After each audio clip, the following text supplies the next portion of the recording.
social media right now, and the TV and the social norms of our time. Women are told to act like men, and men are being told to act like women, and Hasatan has just done a role reversal on women's and men's roles.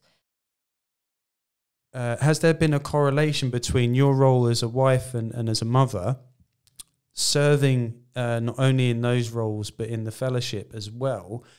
Has your personal calling or your ministry or your relationship to what your gifts are, has that become like more apparent? Because I've experienced the same thing where I was just told by God to serve.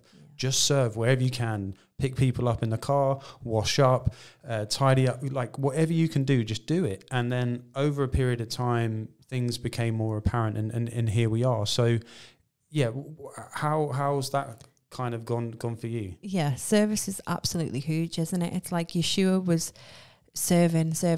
Even on the cross, he was serving. He was still praying for people, and we have to learn from him. But yeah, personally, we were called to serve, to open our home, and we just did it. It wasn't even like everyone says to us now, wow. And it's been about 8 years now, and with the numbers that we've got and the amount of children, like the last year, we've probably thought like, wow, like this has been a lot, not in a negative way, but we've only just started to realize how much of a big responsibility it was. And maybe even in lockdown, you know, when we did stay open and our neighbors were messaging us telling we were breaking the law, we were like, wow, maybe this is a big thing. But it started off absolutely like it was nothing to us. It just came second nature. And I always tell the testimony about my gift of administration.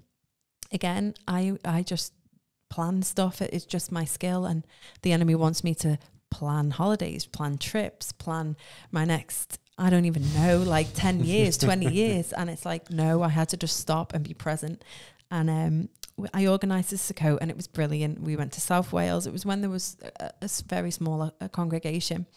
And the next year I thought, I'm not doing it, you know, like the site that we went to, it wasn't as amazing as the one we go to now. It was a bit spread out, and it just kind of like had a little bit of like disconnect. So I was like, I'm not planning that again. I obviously felt like a failure, and I was like, no, Lord, you know what? I'm going to Israel. Me, Joe and Jack booked this trip to Israel, and the Lord just said no. It was like lockdown, you can't go, the flights all got cancelled, and the Lord pushed me into this position where I had to plan our first Sukkot at the place that we are now, and it was in lockdown, and we were still able to worship with like 80 people, which nobody probably in the whole country, maybe in the whole world, was doing. And the Lord blessed us with that, and everyone was saying, I can't believe you've organised this in these times. And I just thought, okay, Lord, I won't run away from my calling anymore.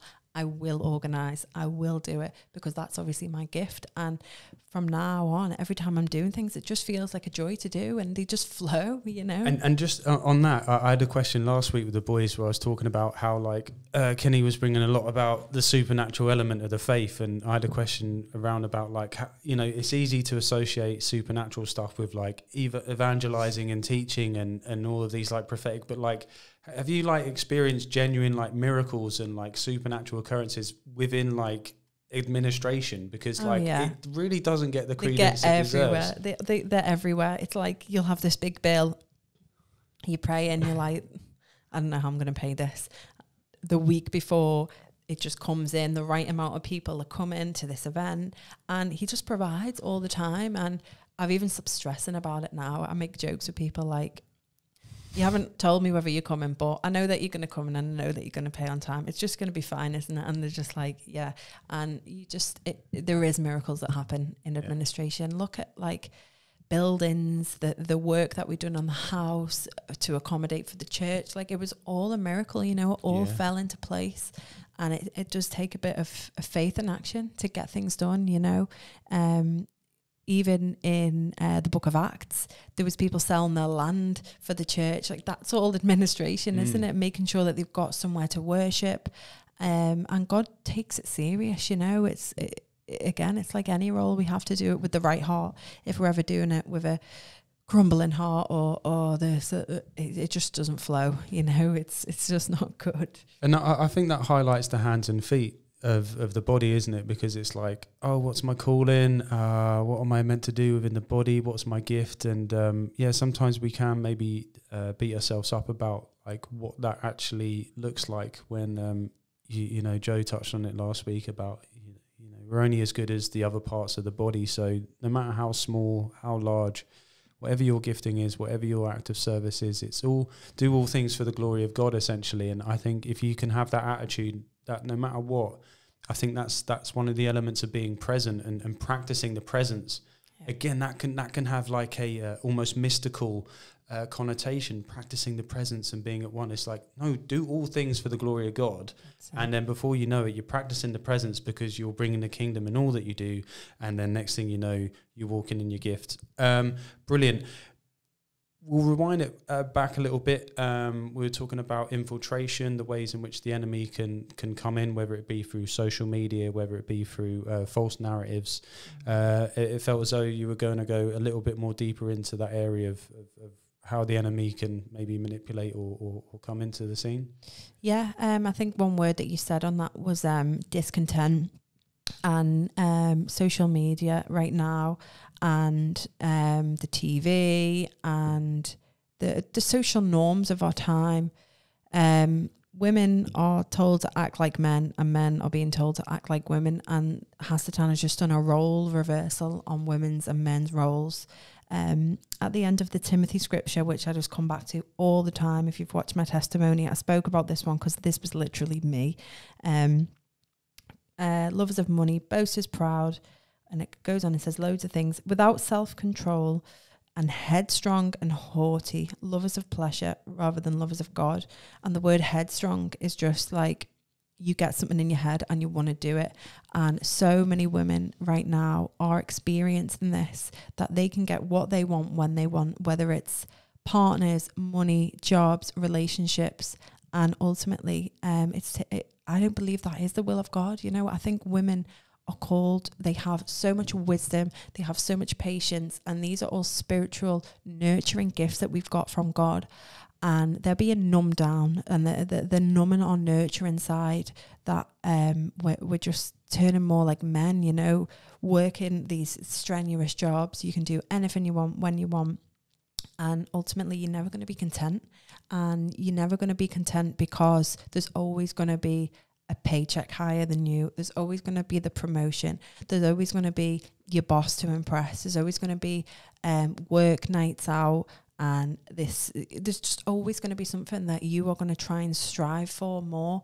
And there's a scripture that says, she was loud and rebellious. Her feet would not stay at home.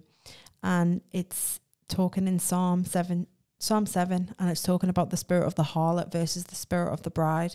And are we incorporate, I'm not saying you are a full-blown harlot if you've got elements of this, because I did, you know, I had to get convicted of this. I had to be content with where I am in my role, in my home. And maybe you don't have a family or you don't have a husband, but you have a home, and that's the house of God. Ultimately, if you are betrothed and married to the Lord, you should be staying in his home. You don't want to be loud and rebellious and rolling around and roaming around the streets when you can be at home and at safety with your God.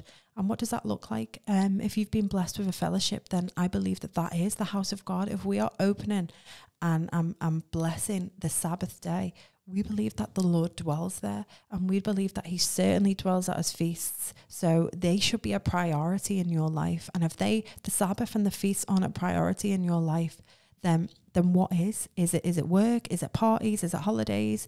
Because they're all things that are great and the Lord blesses us with, but they are secondary. You know, we have to be at home with him.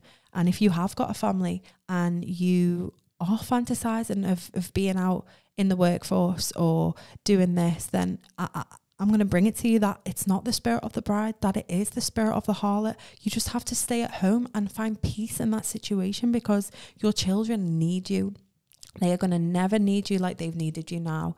There's so many studies coming out that's like, it's just funny, isn't it? Because it said it in the Bible, but now it's like a study and a trend, and it's called trad wife and stuff like that. It's all this latest trend, but it's like it's actually not a new thing. It's been in the Bible, and the Lord's prescribed it for us to stay at home with our children, not because we're weak or we're invaluable or we can't make money, but because our children need us. The first 1,000 days of your children's life are so valuable, and every second you're away from them, it's not going to be good. You know, every mum needs a break, of course. I get that. Grandparents, parents, friends, I understand that. And you can be burnt out, and then it can cause you to snap at your children. I've noticed it in myself. If I don't get a break, I'm not, the mum that I probably can be and should be. But ultimately, if you're fantasizing over doing other things, your head is in a headstrong place of other things, then it's not with your children, and it's ultimately not good.